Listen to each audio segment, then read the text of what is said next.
Henry Wadsworth Longfellow is one of the best American poets of 19th century.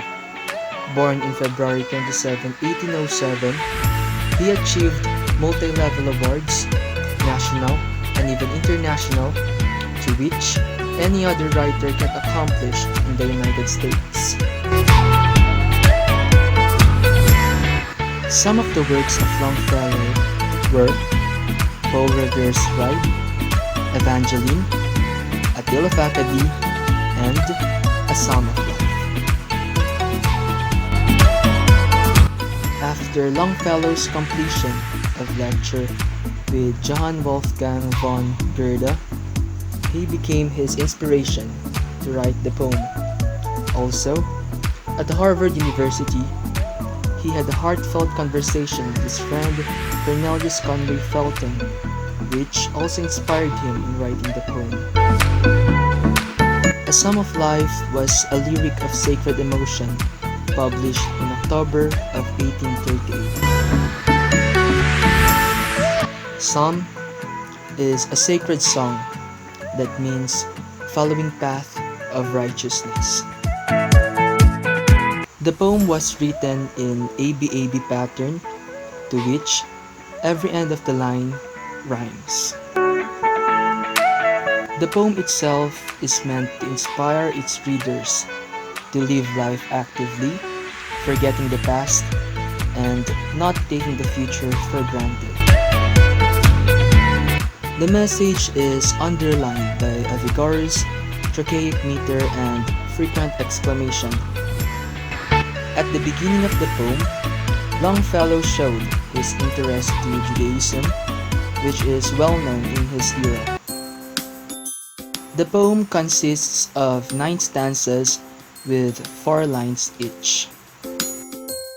The first stanza of the poem states that life is not an empty and meaningless dream.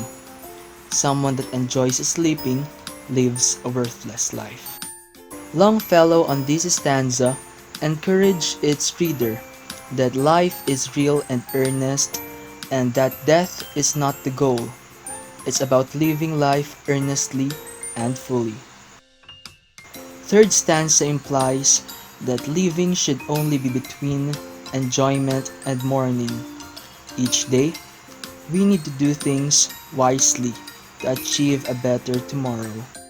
On the fourth stanza, the poet encourages us that in whatever we are doing, we should remain stout and brave. The work given to us in living is too long and time-absorbing, and somehow, we need to rest ourselves at circumstances that makes us weak. We should lose courage sometimes at any given circumstances, and that will never make us less of a person. The world is under a battle, and we are the army. The poet asked us to live and fight for our battles within a span of time. We should not be like dumb cattle that lacks control and perseverance. Instead, we should be like a hero, endowed with direction and determination. Although the future might seem so pleasant, we should not put our full confidence and trust to it. The goal of life is for us to forget the past, act accordingly at present, and to not lose our faith to God. We are the author of our own life. We can make our life noble and successful. As to how a shipwrecked man sailing across the vast ocean, we should be confident and take courage.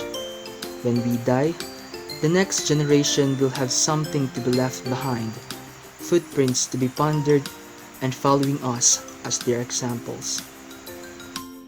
We should be valiant and not overthink things, whether what consequences we might experience. We should live life and achieve our goals, because at the end of a rain, there will always be a rainbow. The poem is a reflection of Longfellow's life. He used his experiences to give a fine definition of the significance of life. He was influenced by the people around him, specifically his colleagues, which served as his ultimate inspiration in writing the poem. The theme of the poem is that we should represent an optimistic view of life.